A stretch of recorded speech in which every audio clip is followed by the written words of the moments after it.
Hello बच्चों, नमस्ते। कैसे हैं आप सब लोग? उम्मीद है शानदार, जिंदाबाद, जबरदस्त होंगे। बच्चों, आज ये वीडियो बन रहा है एसएससी सिलेक्शन पोस्ट, या जिसको आप बोलते हैं फेज 13। ये फेज का जो चक्कर है, ये हर साल एक फेज बढ़ता जाता है। अगली बार जब ये आएगा तो फेज 14 आएगा, उससे आगे आएगा तो ये फेज 15 आएगा। अब ये लगातार हर साल से वैकेंसी निकलने लगी हैं। आप देखेंगे तो अगर ये कब से आ रही हैं लगातार, तो 2011-12 से लगातार चल रही हैं। 2011-12 मैं कह सकता हूँ, हाँ, तब से हर साल वैकेंसीज निकलने का सिलसिला इसमें चलता रहा है। जैसे सीजीएल हर साल आती है, सीपीओ हर साल आती है, सीएचएसएल हर साल आती है, एमटीएस भी अब तो हर साल आती है। तो उस तरह से लगातार हर पहला जब आया था पहली बार ये सिलेक्शन पोस्ट, तो तब फेज 1 आया था। आज ये फेज 13 पर पहुंच गए हैं। ये फेज का क्या चक्कर है, बहुत सारे बच्चों को ये कंफ्यूजन रहता है इसके अंदर कि सर ये क्या है, और इसका फॉर्म भरना बहुत टफ है। तो मैं वो सारी क्लैरिटी आपको देकर के जाऊंगा इस एक वीडियो से, आपके सारे डाउट दूर हो जाएंगे। ठीक है, आप देखेंगे कि एसएससी सिलेक्शन पोस्ट पे बहुत लोगों ने वीडियो बनाया होगा, पर बहुत क्लैरिटी आपको शायद ना आई हो। पर इस वीडियो के बाद आपको एकदम क्लैरिटी आ जाएगी कि हमें कौन सा फॉर्म भरना है, कौन सा नहीं भरना है, हम कैसे चेक करें कि हम कौन से फॉर्म के लिए एलिजिबल हैं और कौन से के लिए नहीं है। और बच्चों, सबसे अच्छी बात इस पोस्ट के लिए बता दूं कि अगर आप ये फॉर्म भरते हैं तो ऐसा भी होता है कि बच्चे वैकेंसी खाली जाती है इसकी। क्यों बच्चों को इसके बारे में पता ही नहीं है। सोचो, 365 तरह की पोस्ट आई हैं, और एक बच्चा चाहे तो इसमें 365 फॉर्म भर सकता है। 365 तरह की पोस्ट हैं, अलग अलग अलग अलग। वैकेंसी 2423 हैं, लेकिन पोस्ट 365 तरह की हैं। तो इसका मतलब एवरेज तो हर किसी में 8-8 वैकेंसी पड़ी, 365 और 2400, हर 308 2400, तो 8-8 वैकेंसी, 7-7 वैकेंसीज ही आ रही हैं। बिल्कुल ऐसा ही है। तो आप जितने तरह की पोस्ट हैं, तो कहीं आप देखोगे 7 वैकेंसी है, कहीं आप देखोगे 70 वैकेंसी है, तो कहीं 2 वैकेंसी हैं। तो इस तरह से अब आप चाहो तो सर हम कौन सी के लिए अप्लाई करें? भाई, जिसके लिए आप एलिजिबल हो, जो आप जिसमें स्पेशल क्वालिफिकेशन मांग रहा है और आपके पास वो स्पेशल क्वालिफिकेशन है, वो पोस्ट तो जरूर डालो। आपका सीजीएल में नहीं होगा, आपका सीएचएसएल में नहीं होगा, मान लो एमटीएस में भी नहीं होता, या कहीं और भी नहीं हो रहा, पर इसमें सिलेक्शन ले सकते हो आप। ठीक है, इसमें यही फायदा होता है। कई बार क्या होता है कि इसमें कि डिपार्टमेंट वाइज कई बार ऐसा होगा कि डिपार्टमेंट खुद इसकी वेरिफिकेशन कराता है, तो उसमें ये थोड़ी भर्ती डिले भी हो जाती है।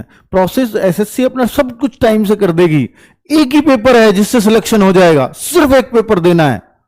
और फिर डिले किस बात में होता है कि डिपार्टमेंट, जैसे ये 365 तरह के अलग अलग डिपार्टमेंट हैं, तो एसएससी क्या करेगा, सबको डोजियर भेज देगा। और अब डिपार्टमेंट की जिम्मेदारी है कि वो अब इनकी ज्वाइनिंग कराए, इनका डॉक्यूमेंट वेरिफिकेशन करे, सब कुछ वो करे। अब डिपार्टमेंट अपना टाइम लगाता है। कोई ढीला डिपार्टमेंट होता है, कोई एकदम ऐसा होता है कि 6 महीने में ज्वाइन करा देगा, कोई ऐसा होगा कि 2 साल लग जाएंगे, पर हो जरूर जाएंगे। ठीक है, मैं बहुत सारे ऐसे बच्चों को जानता हूं जिन्होंने सिलेक्शन पोस्ट में सिलेक्शन ले लिया, लेकिन वो ना सीजीएल कभी निकाल पाए, ना सीएचएसएल कभी निकाल पाए। इवन पुलिस का एग्जाम उन पर नहीं निकले, और सिलेक्शन पोस्ट में सिलेक्ट हो गए। आप कहते हो सर ड्राइवर की, जहां भी अलग स्किल की जरूरत है। देखिए बच्चे, ये क्या होता है कि एसएससी ने ये पोस्ट क्यों चलाई? पहले क्या होता था कि सीजीएल कंबाइंड ग्रेजुएट लेवल, एक सी एजुकेशन, एक सी क्वालिफिकेशन, सीजीएल के थ्रू दे दिया। लेकिन कुछ डिपार्टमेंट ने कहा कि भाई हम सीजीएल के बराबर इतनी वैकेंसी नहीं दे सकते, तो हमें और अपने लिए हमें स्पेशल ये क्वालिफिकेशन चाहिए। वो टेस्ट हम करा देंगे, लेकिन एग्जाम आप करा दो। तो एसएससी ने कहा कि ऐसे बहुत सारे डिपार्टमेंट थे जहां 2-2 वैकेंसी थी, तो वो अपनी 2 वैकेंसी के लिए वो भर्ती कैसे करे, पूरी भर्ती प्रक्रिया को उनके बस की नहीं है। हमें 5 वैकेंसी चाहिए जी हमारे डिपार्टमेंट में, उसको कैसे भरे? तो ये भी तो सरकार के लिए चैलेंज है, वो भी तो सेंट्रल गवर्नमेंट की मिनिस्ट्री डिपार्टमेंट है। तो उनके लिए एक बनाया कि सिलेक्शन पोस्ट अलग से एसएससी ने, कि कहीं 2 हो, कहीं 4 हो, कहीं कुछ, एक ही एग्जाम से हम सब कुछ सिलेक्शन कर देंगे। अब इसमें कहीं 10th की क्वालिफिकेशन है, कहीं 12th की है, कहीं ग्रेजुएशन की है, कहीं 10th के साथ ये चाहिए, कहीं 12th के साथ ये चाहिए, कहीं ग्रेजुएशन के साथ ये और चाहिए। ऐसी भी है बहुत सारी कंडीशंस। तो भाई अब उसको कैसे क्लैरिफाई करेगा बच्चा कि अब जो 10th की वैकेंसीज हैं, केवल 10th की, आप उन्हें भी ढूंढ सकते हो। कैसे ढूंढोगे वो मैं भी बताऊंगा कि आप कौन सी के लिए परफेक्ट एलिजिबल हो। और आप मान लीजिए कोई जेई है, जेई का फॉर्म भरना चाहता है, इसमें 12th से जेई का फॉर्म भर सकते हैं इसमें, लेकिन उसमें और क्या चाहिए वो आप देख सकते हो। अगर आप एलिजिबल हैं तो भाई देखो, एक तो एसएससी जेई का अलग से भी एग्जाम होता है, एक इसमें भी जेई का एग्जाम है। तो आप अगर आप एलिजिबल इसमें हो जाते हो, आपकी सारी कंडीशन इसमें फुलफिल होती हैं, तो मैं दावे से कह सकता हूं इसमें सिलेक्शन लेना आसान है उस एसएससी जेई के एग्जाम से, क्योंकि वो तो सबको पता है एसएससी जेई का वो आना है, लेकिन इसमें जेई की वैकेंसी आई है बहुतों को नहीं पता चलेगा। 365 वैकेंसीज को लोग खोल के भी नहीं दिखाएंगे आपको यूट्यूब पर, और ना आप खुद देख पाओगे, ना आपको पता चल पाएगी, और वैकेंसी निकल जाएगी। एक एक वैकेंसी के अगेंस्ट बहुत ज्यादा फॉर्म इसमें नहीं होते। आप देखते हैं सीएचएसएल में 300, 400, 500, 800, 900 फॉर्म एक वैकेंसी के अगेंस्ट पड़ते हैं। इसमें तो कई बार ऐसा हो जाता है 10-10 फॉर्म, 15-15 फॉर्म एक वैकेंसी के अगेंस्ट पड़ रहे हैं, और अभी एग्जाम भी रह रहा है। तो इसलिए मैं आपको कहता हूं कि भाई अगर आप इसके बारे में जान लो तो इसमें सिलेक्शन काफी आसान हो जाएगा। अगर आपको इसके बारे में नहीं पता है तो इस वीडियो के बारे में सब कुछ पता लग जाएगा, और फिर आप अपने लिए एक वैकेंसी ढूंढ सकते हो। ठीक है, चलो अब मैं आप देखूं कि भाई इसको देखिए, 2 जून को फॉर्म आए हैं एसएससी का। इस साल का अगर मैं कहूं कि पहला कोई एग्जाम, पहला कोई फॉर्म जिसमें बच्चे फॉर्म भर सकें, तो वो यही है इस बार का। 2 जून को, यानी आज मैं 4 जून को वीडियो बना रहा हूं, फॉर्म आ चुके हैं 2 जून को। 23 जून लास्ट डेट है। मात्र कितने दिन, 20-22 दिन आपको फॉर्म भरने के लिए मिले हैं। और एक बात और बता दूं कि साइट चल रही है बिजी बहुत ज्यादा, बच्चे ओटीआर करने लग रहा है, कोई कुछ करने लग रहा है, इसके लिए नहीं चल रही। आपको सर इतने फॉर्म इसमें आ जाएंगे, क्या इसमें उतने फॉर्म नहीं आते? बस चूंकि बच्चों को ओटीआर करना है, आगे सीजीएल के फॉर्म आ रहे हैं, सीएचएसएल के भी आ रहे हैं, तो बच्चे ओटीआर करने में लगे हुए हैं। साइट चल रही है हैंग। ठीक है, तो रात में कर लेना भाई फॉर्म वॉर्म भरना। 24 जुलाई से 4 अगस्त तक आपका एग्जाम हो जाएगा, यानी इसके बीच में एग्जाम होगा। इससे ही आपको पता लग रहा है सीजीएल का जो वो टाइम होता है ना, इससे कहीं ज्यादा होता है, और सीएचएसएल का इससे कहीं ज्यादा होता है। इसमें देखो मात्र 24 से 4 टोटली 10 दिन है, जिनमें सैटरडे संडे और कई सारी गजेटेड हॉलीडे आ जाएंगे। हो सकता है 5-6 दिन में सारे एग्जाम खत्म हो जाएं, तो फिर फॉर्म ही कहां है अगर 5-6 दिन में ही सारे एग्जाम खत्म हो रहे हैं तो। और यही वैकेंसी 2000 या 2400 कुछ सीएचएसएल में आ जाएं तो यही एग्जाम महीने भर चलता है, एमटीएस का महीने भर एग्जाम चलता है। तो इससे एक अंदाजा लगाया जा सकता है कि सिलेक्शन पोस्ट में बहुत फॉर्म नहीं आते, बहुत कंपटीशन नहीं है, और अगर है भी तो बच्चा सही चीज चुन भी नहीं पाता अपने लिए। तो चुनाव का तरीका देखना बच्चों। तो देखिए 2025 ये चल रहा है, 2423 वैकेंसी हैं। 2024 में थी 2049, यानी इस बार 400 के आसपास फालतू वैकेंसी हैं। 2023 में बहुत ज्यादा वैकेंसीज आई, और 2022 में 2065 वैकेंसीज आई। ठीक है, तो ये इतने करीब करीब आप देखें तो ये 2000 के आसपास ही रही हैं। पिछले 4 बार का रिकॉर्ड लाया हूं, बस एक बार सबसे ज्यादा आई थी 2023 में। ठीक है, आगे बात कर लेते हैं कि भाई देखो, मैंने हाईएस्ट ढूंढने की कोशिश करी कि मैट्रिक लेवल में हाईएस्ट वैकेंसीज किन किन डिपार्टमेंट में है। तो मैट्रिक लेवल में मैंने पाया कि एमटीएस, सीपीडब्ल्यूडी, और सीपीडब्ल्यूडी को यह माना जाता है सबसे ज्यादा बेस्ट डिपार्टमेंट यही है ना। जितने भी मिनिस्ट्रीज में मान लीजिए कोई मिस्त्री का काम होना है, इस बिल्डिंग का काम होना है, ये सब सीपीडब्ल्यूडी के अंदर आता है। बिल्डिंग का बनने का, करने का, सब भ्रष्टाचार वहीं तो भरा पड़ा है भाई। सरकारी कर्मचारी उसमें क्या करेगा, वो खुद तो चुनेगा नहीं, बस उसको काम करवाना है, मैनेज करवाना है। तो सीपीडब्ल्यूडी, इसमें फिटिंग होनी है, इसमें एसी लगने हैं, ये किसका काम है? सीपीडब्ल्यूडी का, सरकारी बिल्डिंग्स में। ठीक है, तो 18 से 25 साल इसमें एज होती है। 73 इसमें पोस्ट हैं, और ऐसी लेबोरेटरी अटेंडेंट 18 से 27 एज, 46 इसमें पोस्ट हैं।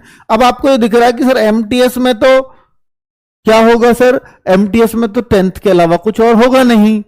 अब मैं इसको हम चेक करना भी है हमें कि है या कुछ या नहीं है। अब आपको लेबोरेटरी असिस्टेंट अटेंडेंट, इसमें जरूर लाइब्रेरी का कुछ ना कुछ एक्सपीरियंस वगैरह मांगा गया होगा। बहुत सारी पोस्ट में यहां पे एक्सपीरियंस भी मांगा जाता है। तो अब आप देख लो कि आप कौन सी के लिए एलिजिबल हो। तो आप कहो कि सर कैसे देखना है इसको? मैं अभी आपको एक चीज दिखाता हूं। देखो, ये आपका इसी नोटिफिकेशन में जब आप जाओगे सरकारी रिजल्ट से या ऑफिशियल वेबसाइट से, जहां से भी आप इसे डाउनलोड कर सको, तो उस पे जाना। इस पे क्लिक करना। ये देखो इतने तरह की पोस्ट है, इतने तरह तीन, ये टोटली ये नंबर आ रहा है कितने तरह की पोस्ट है। जो मैं कह रहा था ना आपसे 365 तरह की, देखो ये ऐसे ही नहीं कह रहा मैं देख के कह रहा हूं 365 तरह की पोस्ट है। अब हर पेज पे लिंक दिया हुआ है, इस लिंक पे जैसे ही आप क्लिक करोगे, मैंने पहले ही खोला हुआ तो मैं आपको दिखा देता हूं। ये मैंने खोला हुआ है, देखो कैसे आप चेक करेंगे व्यू डिटेल्स में, मैं एक बार दिखा देता हूं। इसको मैं क्लोज करके आपके सामने ही लाता हूं, CPWD। हाँ ये देखो, हमने देखा था कि भाई एक तो इसमें इस पोस्ट में देख लो कि आपको जो आपकी पोस्ट थी वो थी CPWD MTS।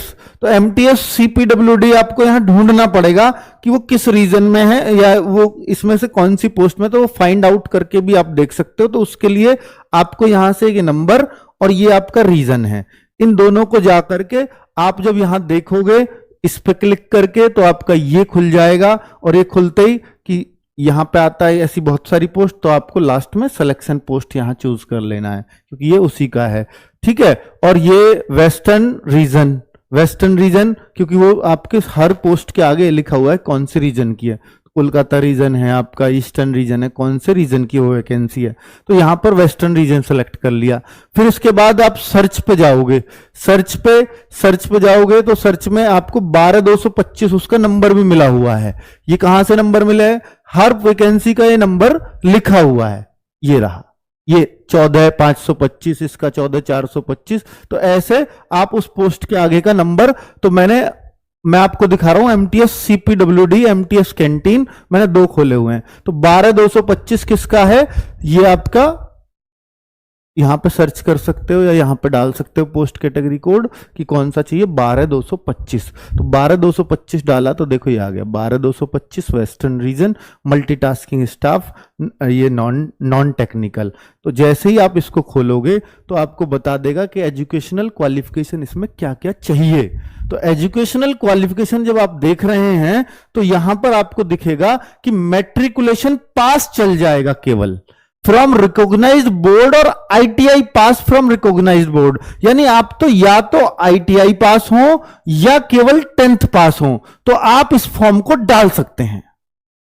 मैंने अभी 73 वैकेंसीज का आपको बता दिया CPWD में कि 73 वैकेंसी के लिए अगर आपको चेक करना है इस MTS में मैं फॉर्म डालूंगा या नहीं, तो क्या क्वालिफिकेशन है वो क्वालिफिकेशन बता रहा है ये, केवल 10th पास या ITI इनमें से कुछ भी हो तो आप इस फॉर्म को भर सकते हो। अब आप कहो कि सर जॉब क्या क्या है, अगर जॉब ड्यूटीज और पोस्ट यानी इस पोस्ट पर क्या क्या काम करना पड़ेगा तो सब कुछ इसमें दिया हुआ है, इससे अच्छा और क्या है। हर पोस्ट के लिए अगर वो क्वालिफिकेशन नोटिफिकेशन में डालने लगे तो कितना बड़ा नोटिफिकेशन बनेगा सोचो।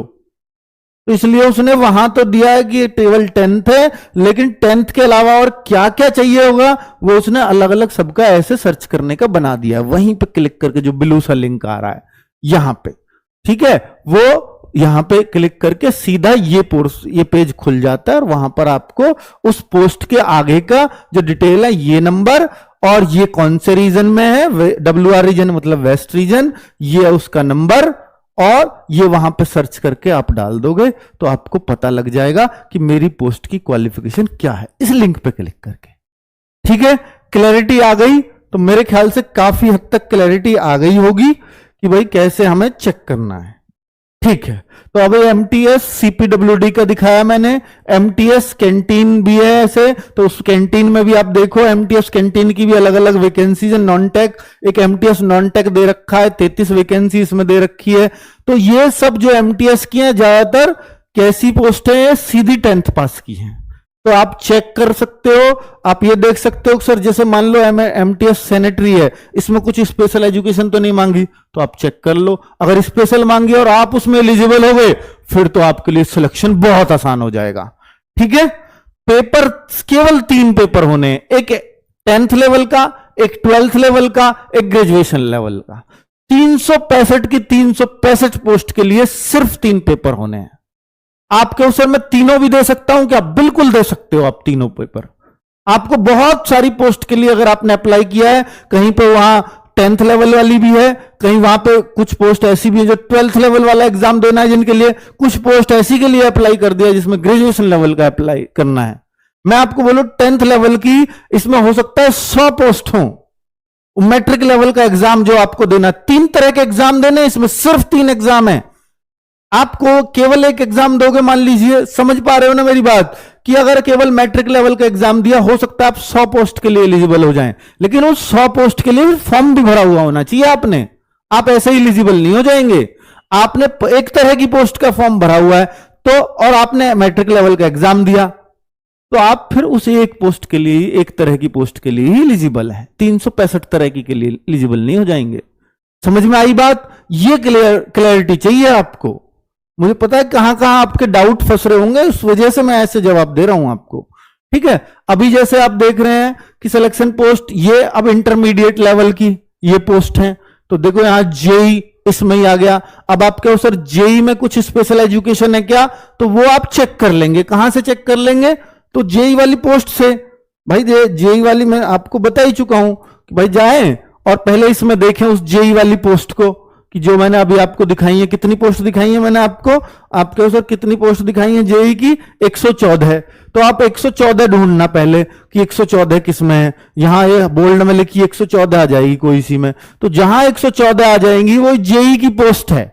ठीक है, 114 जैसे 73 आ गई, ये हो रहा एमटीएस सीपीडब्ल्यूडी जो अभी बताया था 12125 वेस्टर्न रीजन। तो ये फिर कहां सर्च करना है? इस पे जाकर के अपनी क्वालिफिकेशन चेक कर लेंगे।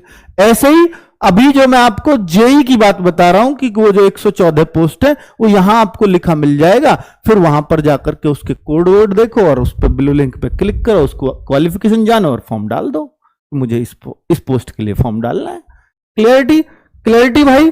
चलो, समझ में आ गई बात। अब मैं आगे और बात करता हूं, और चीजें समझते हैं। आपको सर फॉर्म भरना बहुत टफ है, मान लिया टफ है, पर भाई नौकरी मिल रही है अगर फॉर्म पे थोड़ी सी मेहनत कर ली जाए, थोड़ी जान लिया जाए, और फिर हमें यह पता हो कि कंपटीशन इससे बहुत कम हो रहा है, क्योंकि मेरे को दिक्कत आ रही है तो बहुतों को दिक्कत आ रही होगी, तो मैं तो जरूर भरूंगा इस फॉर्म को। फॉर्म पे तो 1 दिन लग जाएगा, कोई बात नहीं समझने में सारी चीजों को, पूरा 1 दिन बर्बाद हो जाएगा, हो जाने दो। अगर उससे मेहनत बहुत कम लग रही है, मेरी सिलेक्शन की गारंटी मिल रही है, तो मैं क्यों ना लगाऊं 1 दिन। और इसलिए शायद साइट हैंग चल रही हो कि बच्चे 100 फॉर्म डाल रहे हैं, तो 10,000 रुपए तो फॉर्म डालने भी चले जाएंगे। 100 रुपया का एक फॉर्म डलता है ना। तो इस तरह के इसमें फॉर्म भी डल रहे हैं, डाले जा रहे हैं। ठीक है भाई, पर आप बड़ी बड़ी वैकेंसी, ज्यादा वैकेंसीज के लिए डाल दीजिए, लेकिन बेहतर होगा वो लोग जरूर डालें जिनके पास कोई डिप्लोमा है और उसमें डिप्लोमा मांगा गया है, तो फिर बहुत बेहतरीन आपका सिलेक्शन हो जाएगा। आप कहो सर केवल 10th पास वाला, मेरे मजे आ गए। 10th पास वाले को बहुत बच्चे ढूंढ रहे हैं, उसको तो बहुत फॉर्म उसमें भी हो सकता हो जाएंगे, लेकिन जहां 10th के साथ कुछ और मांग लिया तो बहुत बच्चे उस तक पहुंच ही नहीं पाएंगे। वो आपको ढूंढना है, अगर आपके पास कुछ स्पेशल एजुकेशन है तो। और नहीं है तो भाई भरो फॉर्म, ठीक है, नहीं है तो भरो, औरों से तो कम कंपटीशन मिलेगा, इस बात की गारंटी है। ठीक है, जो आप ओपन कंपटीशन के लिए लड़ते हैं।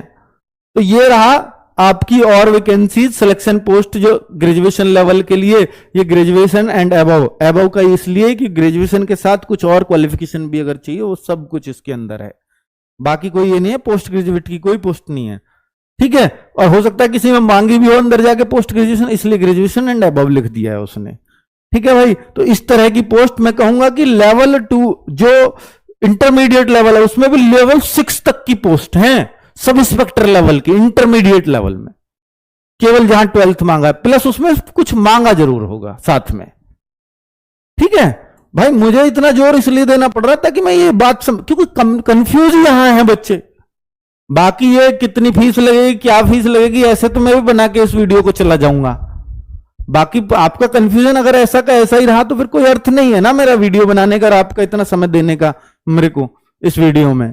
तो ये 100 रुपए फीस है, इसमें कोई दिक्कत ही नहीं है बताने की किस किस की माफ होती है। वैसे यहां भी फीस माफ है, देखो लड़कियों की, इसमें बड़ा फर्क पड़ेगा कि इस किसकी एससी कैटेगरी को कोई फीस नहीं देनी, एसटी को कोई नहीं देनी, वुमेन कैंडिडेट्स किसी भी कैटेगरी की हो उनको देनी ही नहीं है, एक्स सर्विसमैन ये इनको कोई फीस नहीं देनी। तो इसका मतलब है कि जब आपको 100 फॉर्म भरने तो आपको 10,000 रुपए भी खर्च नहीं करने, आपको बैठ के पूरे दिन बस फॉर्म ही भरने फ्री ऑफ कॉस्ट।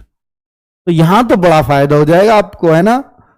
वैसे तो 100 रुपए में जोर नहीं पड़ता, बाकी जगह पर यहां पड़ेगा क्योंकि यहां फॉर्म बहुत ज्यादा है। ठीक है, अब देखिए relevant documents on portal of for secure, ये इसने बताया है कि जैसे ही जब आप क्वालिफाई कर लोगे आप अपना एग्जाम, अब आगे की बात बता रहा है पूरी, ये तो फॉर्म भरना मैंने आपको बता दिया कैसे कैसे हमें अपने आप को जांचना है कि हम कौन सा फॉर्म भर सकते हैं। अब मैं बता रहा हूं कि फॉर्म अगर भर दिया, अब आपका एग्जाम है, एग्जाम आपने क्वालिफाई कर लिया, तो एग्जाम जब क्वालिफाई करोगे तो जो आपके डॉक्यूमेंट्स ये स्कैन होंगे, आपको डॉक्यूमेंट्स भी अपलोड करने होंगे। ये एसएससी खुद बताएगा कि इस डिपार्टमेंट में आपका सिलेक्शन हुआ है, इस पोस्ट के लिए हुआ, तो वो डिपार्टमेंट की वेबसाइट पे जाओ या जहां भी जाओ, यहां डॉक्यूमेंट्स अपलोड कर दो, या एसएससी अपना ही कुछ लिंक देगा तो फिर उस पर अपलोड कर देने हैं, फिर वो उस डिपार्टमेंट में पहुंच जाएंगे, फिर डिपार्टमेंट आपको बुलाएगा ओरिजिनल डॉक्यूमेंट्स के साथ, वो आपका डिपार्टमेंट बुलाएगा, एसएससी नहीं, उसको सिर्फ वेरीफाई आपका डिपार्टमेंट करेगा। अब वो 2 महीने में करे, 6 महीने में करे, 8 महीने में करे, वो एसएससी की हेडक नहीं है, ये कहना चाहते हैं। ठीक है, चलो ओटीआर, एसएससी ये बता रही है कि भाई ओटीआर में आधार जरूर अटैच कर लेना। ओटीआर क्या है? OTR one time registration. आज की डेट में अगर एसएससी का कोई भी फॉर्म भरते हो आप, पहले ओटीआर करना पड़ता है। ओटीआर क्या है कि आपका एक कॉमन इंफॉर्मेशन बन जाती है, उस कॉमन इंफॉर्मेशन पे आप लॉगिन करते हैं तो एसएससी वहीं से आपकी सारी इंफॉर्मेशन ले लेता है, फिर आपको बस फोटो सिग्नेचर नए वाले अपलोड करने होते हैं और आपका फॉर्म भर जाता है फीस जमा करके। इतना सा काम करना होता है क्योंकि जो डिटेल है ना वो पहले से एसएससी के पास हो जाएंगी ओटीआर करते ही। अब ओटीआर तो करना कंपलसरी ही है, वो आप पहले ओटीआर करेंगे फिर ही फॉर्म भरते हैं अब। ठीक है, लेकिन अब इसमें बोला है कि आप जो है आधार ऑथेंटिफिकेशन जरूर करें, इसके फायदे बहुत हैं। कहता है कि आधार ऑथेंटिफिकेशन करने से जो आपके फोटो और सिग्नेचर की वजह से कई बार फॉर्म रिजेक्ट हो जाता है ना, वो भी नहीं होगा। अगर आप आधार ऑथेंटिफिकेशन पे यस करते हैं, वहां यस करना, फॉर्म में आ रहा है आधार ऑथेंटिफिकेशन में यस करना, ठीक है, तो वहां यस करोगे तो आपको मतलब ऐसी चीजों से नहीं कभी गुजरना पड़ेगा, क्योंकि आज तक आपने कोई और आईडी लगाई हुई है, इसलिए दिक्कतें आती हैं। आगे अगर बात करें इस पे, तो सेपरेट वीडियो हमने ओटीआर के रूप में किया हुआ है। ठीक है, अभी ये इसने देखो, मैं क्यों कह रहा हूं इतना जोर देके कि हर पोस्ट के लिए अलग फॉर्म भरना है, ये लिखा हुआ है the candidate who wish to apply for more than 1 post, एक से अधिक किसी की इच्छा है फॉर्म भरने की तो should apply separately for each category of post, तो आपको हर कैटेगरी की पोस्ट के लिए अलग से अप्लाई करना पड़ेगा, ये उसने साफ साफ बताया है। ठीक है, और जो यहां पर क्रूशियल डेट है या सारे डॉक्यूमेंट्स इस डेट से पहले के बने हुए होने चाहिए, आपकी डेट ऑफ बर्थ इस डेट पर कैलकुलेट की जाएगी, वो डेट है 1/8/2025, 1/8/2025 तक ही आपकी एज देखी जाएगी, और कोई भी डॉक्यूमेंट आपका ओबीसी का सर्टिफिकेट हुआ, ईडब्ल्यूएस सर्टिफिकेट हुआ, सब 1/8/2025 से पहले बने हुए होने चाहिए। और ईडब्ल्यूएस में एक कंडीशन और है कि ईडब्ल्यूएस उसी फाइनेंशियल ईयर का चाहिए जिसमें फाइनेंशियल ईयर की वैकेंसी आती है। अभी 1 अप्रैल के बाद जो भी वैकेंसी आ रही हैं तो उनमें ईडब्ल्यूएस चाहिए होगा 2025-2026 का। कब तक? 31 मार्च तक 2025-26 का ये आजकल बन रहा है। ठीक है, और इसको आप 1/8 से पहले बनवा लें, ये उसने बोला है। ठीक है, एज लिमिट ये 1/8 को क्या है, अब सारी पोस्ट के लिए उसने बोला कि जितनी भी पोस्ट है ना सब में एज लिमिट ये मांगी है, किसी में ये मांगी है, किसी में ये मांगी है, किसी में ये मांगी है, किसी में ये मांगी है। फिर उसने बताया है और उसको और क्लियर करके कि 18 से 27 है तो कब से कब के बीच में वो पैदा होना चाहिए। तो ये जनरल कैटेगरी है, ओबीसी है 3 साल और जोड़ दो, SC ST है तो 5 साल और जोड़ दो इसमें। ठीक है, तो इस तरह से आप जो है अपनी एज कैटेगरी उन्होंने हर पोस्ट पे, जितने भी पोस्ट आपके हो, सर मेरी तो एज ज्यादा हो गई, कितने की हो गई, मैं तो 36 साल का हो लिया, तो आप इनमें कहीं नहीं भर सकते। अगर आप जनरल से हैं तो आप कहां भर सकते हो? सिर्फ इस पे, आप इस पे 36 के हो लिए तो आप अपने हिसाब से ढूंढ लेना भाई।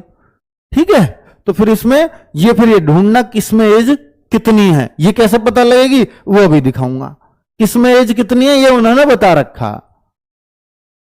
तो जो मैंने आपको दिखाया था ना किसमें एज कितनी है, ये सब के आगे लिखा हुआ देखो, 18 से 25, 18 से 27, 18 से 30, हर पोस्ट के आगे तो लिखा हुआ है यार।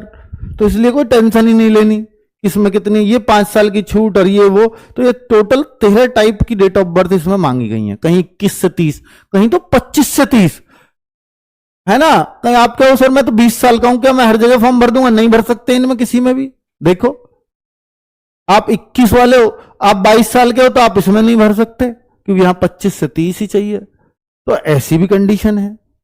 अब आप देखो, और process of certification and format of certificates, ये इसने बताया है कि भाई अगर आपको यूआर और ईडब्ल्यूएस, यूआर जो ओबीसी सर्टिफिकेट है आपका, ओबीसी सर्टिफिकेट वो सेंट्रल का बना हुआ होना चाहिए क्योंकि सेंट्रल की वैकेंसी है, स्टेट का नहीं चलेगा।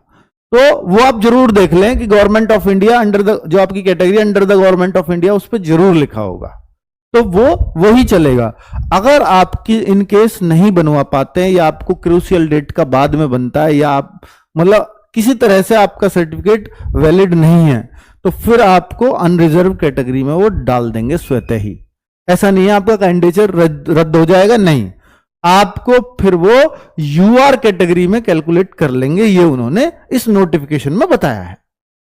ठीक है, अब एग्जाम में क्या आएगा, इस बात को गौर से समझना बच्चों कि देखिए आपका चाहे आप 3 स्तर के पेपर होने हैं आपके, इतने मैट्रिक लेवल, मैट्रिक, एक हो गया 10+2 लेवल, एक हो गया ग्रेजुएट लेवल।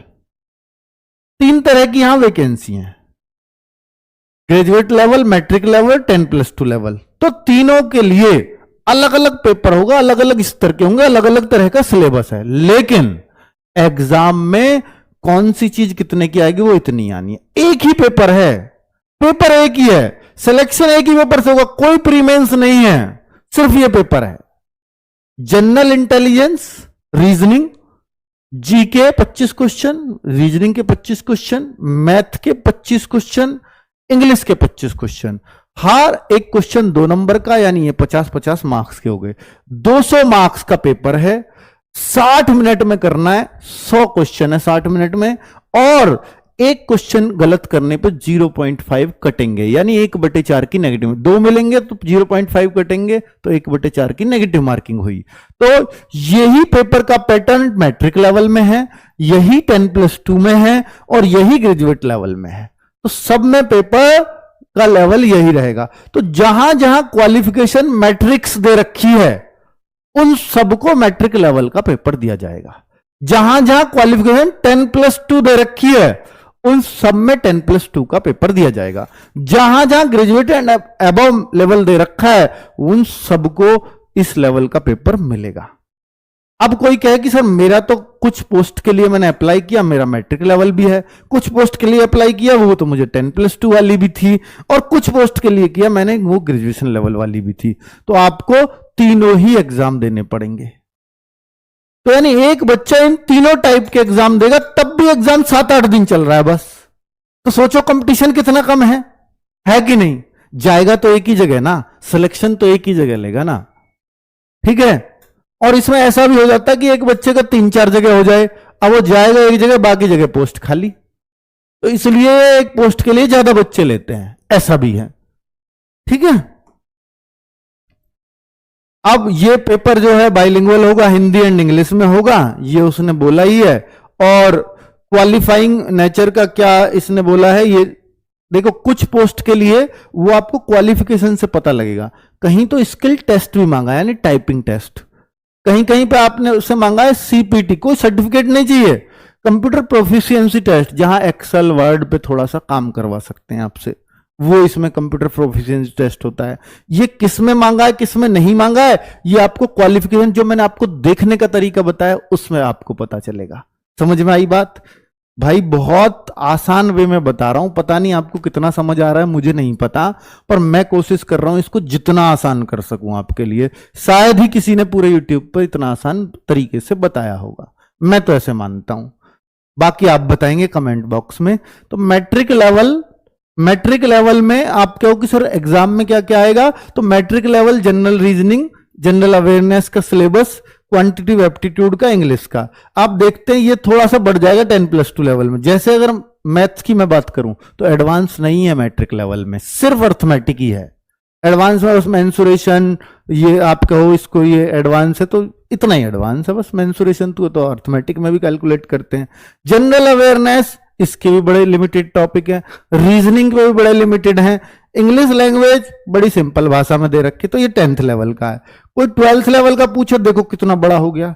देखो यहां देखो मैथ कितना सा था, इतना सा, और यहां देखो मैथ कितना बड़ा हो गया। ये मैथ का ही पोर्शन है, क्योंकि इसमें खोल दिया ज्योमेट्री में भी क्या क्या चाहिए मुझे, इसमें ये बता दिया ट्रिग्नोमेट्री में भी क्या क्या चाहिए। तो यानी एडवांस मैथ्स के भी 25 में से कुछ क्वेश्चंस आएंगे, हो सकता है 8-10 क्वेश्चंस आए। तो ऐसी अवेयरनेस तो लगभग एक सी रहती है। रीजनिंग में 1-2 चैप्टर और बढ़ गए होंगे।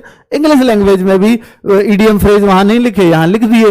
वन वर्ड सब्स्टिट्यूशन वहां नहीं लिखे, यहां लिख दिए। तो वो तो चीज वही है। मिसेस वेल्ट नहीं लिखे, यहां लिख दिए, बाकी आते वहां भी हैं। और ग्रेजुएशन लेवल में थोड़ा सिलेबस आपको और दिख गया, बाकी चीजें यहां भी वही हैं। रीजनिंग में क्या ही अलग करेगा, वो सब तो हम तब भी करते हैं, चाहे 10th लेवल का दें चाहे ग्रेजुएशन लेवल का दें। ठीक है, तो ये वही पेपर है जो सीजीएल के तरह से आप देते हैं, ग्रेजुएट लेवल का वही लेवल हो जाएगा। डीवी यानी डॉक्यूमेंट वेरिफिकेशन, अगर आप देखें